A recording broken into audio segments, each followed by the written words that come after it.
शास्त्रीय न्यूज से मैं नुपुर। सभी देवी देवताओं से प्रथम पूजे जाने वाले गणपति बप्पा का वाहन मूषक ही क्यों है, और ये सभी जान रहे हैं कि गणपति बप्पा के एक दांत टूटे हुए हैं। ये दांत क्यों टूटा गया और मूषक ही बप्पा का वाहन क्यों बना, आखिरकार ये मूषक कौन है?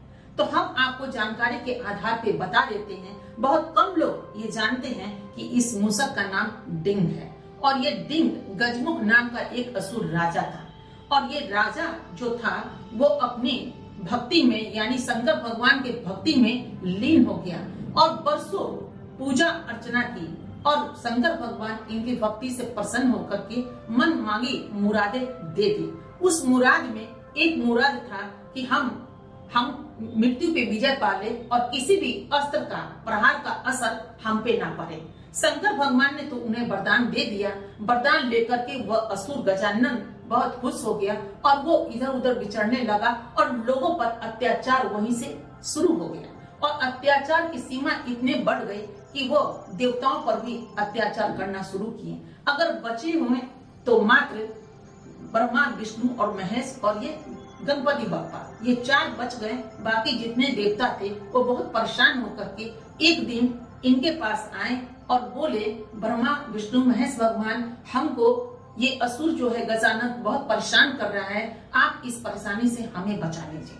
और जो वहाँ याचना लेकर के गए थे, इस पे सोच का विषय था। सभी देव सोचने लग गए और उसके बाद गणपति बप्पा को ये आदेश मिला कि आप जाकर के उस असुर से लड़ो और लड़ने के बाद इनको उस अत्याचार से मुक्ति दिलाना है। गणपति बप्पा वहां से उठे और उनके साथ भिड़ंत हो गए, यानी एक तरफ गजमुख और दूसरी तरफ गणपति बप्पा, और ये दोनों ही भारी शक्ति के महारत हासिल किए हुए थे। गणपति बप्पा तो ऐसे भी बुद्धि के देव माने गए हैं, और कभी कभी जो शक्ति होता है वो बुद्धि के समय बहुत छोटा पड़ जाता है। बुद्धि की जीत होती है और शक्ति की हार होती है। क्योंकि शक्ति देने वाले भी कौन थे, तो इनके पिता यानी गणपति बप्पा के पिता महेश थे, यानी कि एक शंकर भगवान ने जो उनको दे दिया था पूरी की पूरी ताकत। इससे वो घमंड में चूर था, लेकिन बुद्धि के देव थे और बुद्धि काफी भारी पड़ जाता है। अब दोनों में भिड़ंत हो गई। भिड़ंत में ही इनकी एक दांत टूट गई,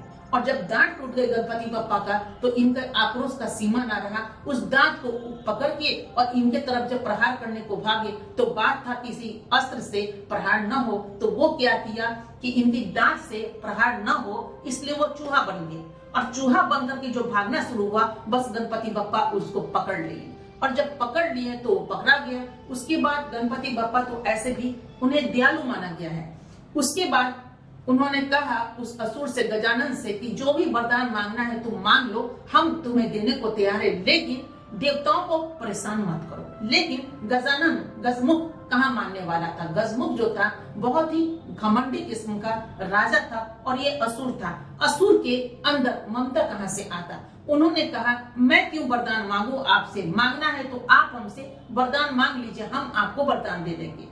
चूंकि भोले बाबा से ये बहुत कुछ मांग चुका था और इसे घमंड था, और इसी घमंड में वो, चूंकि एक घमंडी का नाम तो आपने सुना होगा, सबसे महान घमंड का नाम आता है जो है रावण का। रावण से घमंडी कोई हुआ नहीं, और उनका भी घमंड जब चकनाचूर हुआ तो ये तो गजमुख था। इन्होंने भी शंकर भगवान से ही वरदान मांगा था, और रावण भी शंकर भगवान से ही वरदान मांगा था। लेकिन कहीं ना कहीं उससे भी बड़ी चीजों का भार पड़ जाता है और घमंड चकनाचूर हो जाता है।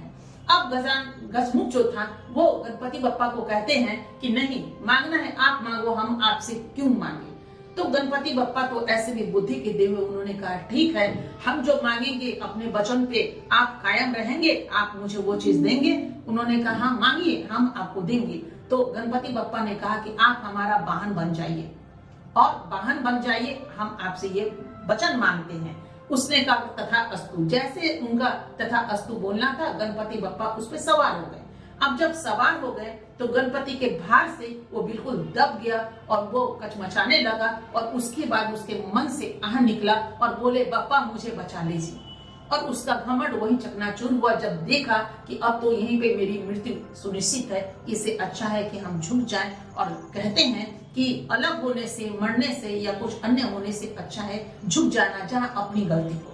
तो उसको समझ में आ गया कि नहीं, मैं गलत था, और वो झुक गया और झुक करके बप्पा को कहता है कि नहीं, अपना भार इतना कम कर लीजिए, पूरा जीवन भर हम आपके वाहन बनने को तैयार है, लेकिन अपने भार को आप कम कर लीजिए ताकि इस भार को हम सह सकें। हम भार नहीं सह पा रहे हैं और हमारे प्राण पखेरु उड़ जाएंगे। बप्पा अपने भार को कम किया और उसके बाद इसका नाम डिंक रख दिया गया और ये मूसक डिंक बन करके सेवा में लग गया और ये सबसे बड़ा भक्त गणपति बप्पा का बना। और गणपति बप्पा का जो भक्त बना ये डिंक, अब ये कहानी थोड़ा सा मोड़ते हुए हम आप तक इसकी जानकारी देते। बहुत कम लोग ये जानते हैं कि डिंक की जब तक पूजा नहीं कीजिए तब तक आपकी हर चीजें, मुरादें जो है गणपति बप्पा तक नहीं पहुंचता है।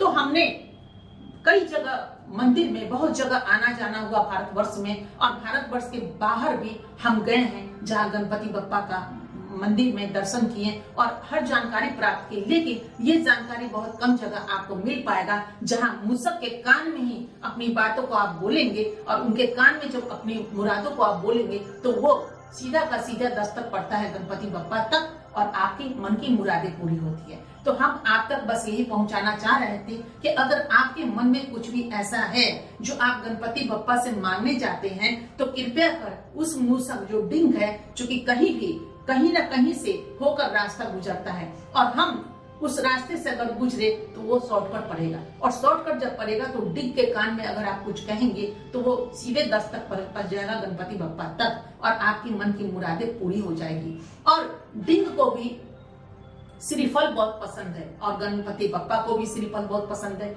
इनको मोदक बहुत पसंद है गणपति बप्पा को, तो उनके वाहन जो डिंक है उनको भी मोदक बहुत पसंद है। तो मोदक चढ़ाइए डिंग को और अपनी मुरादें वहां पे ले जा करके उनके कान में कहिए, बोलिए और आपकी मुरादें पूरी हो जाएंगी। आपको एक कहानी मैं बता देती हूँ, इसी से जुड़ा हुआ बहुत सारे ऐसे किराने की दुकान में आप जाएंगे, किराना का वो दुकान जहाँ अन्न बेचा जाता है, वहां पे आप देखेंगे कि वे लोग चूहे को कभी मारते नहीं है। यहाँ अलग चीज है कि लोग अत्याचारी जितने लोग हैं धन कमाने के लिए चूहा नाशक दवा का उपयोग करते हैं, बेचते हैं और उसे धन कमाते हैं, लेकिन कदापि चूहा को मारने का कोई भी ऐसा दवा अपने घर में मत डालिए और चूहा को मत मारिए, क्योंकि उसी तरह एक रूप माना गया है, जिस तरह श्री हनुमान का रूप बंदरों को माना गया है कि बंदर श्री हनुमान का ही एक वंशज है, एक रूप है और लोग उनको प्रणाम करते हैं, उसी तरह चूहा को प्रणाम कीजिए, मूसक को प्रणाम कीजिए। कदापि थोड़े से धन के लिए अगर कुछ काट दिया या फिर कुछ तंग आपको किया या फिर कुछ अन्न को क्षति पहुंचाए तो अन्न तो खाने की चीज है, आप खाते हैं, आपके बच्चे खाते हैं, उसी तरह अगर मूसक भी खाते हैं तो बुरा क्या है। तो कहने का मतलब ये है कि लोग धन कमाने के लिए मूसक नाशक दवा को यूज करते हैं, लोग खरीद के ले जाते हैं और मारते हैं। कदापि मत मारिए उनको, आप वो मनपसंद चीज दीजिए, आपके घर को वो कभी क्षति नहीं पहुंचाएंगे। और आपको बस यही जानकारी देना था कि ये इतने सारे करोड़ों लोगों में बहुत कम लोग जानते हैं, बहुत कम लोगों को मालूम होगा कि मूसक का नाम डिंक है, जिसपे गणपति बप्पा सवार होते हैं। और ये गजमुख नाम का एक असुर राजा था और ये राजा से डर के, यानी कि अपने वध के डर से ये मूसक बना और इस मूसक पे गणपति बप्पा सवार करते हैं। और ये जो गजमुख है वो शंकर भगवान का बहुत बड़ा भक्त था और उन्हीं से वरदान मिला और ये आज तक जो बने हुए हैं वो गणपति बप्पा के वाहन बने हुए हैं। और ये वाहन भी इतना ही फुर्तीला माना गया है, बुद्धि वाला माना गया है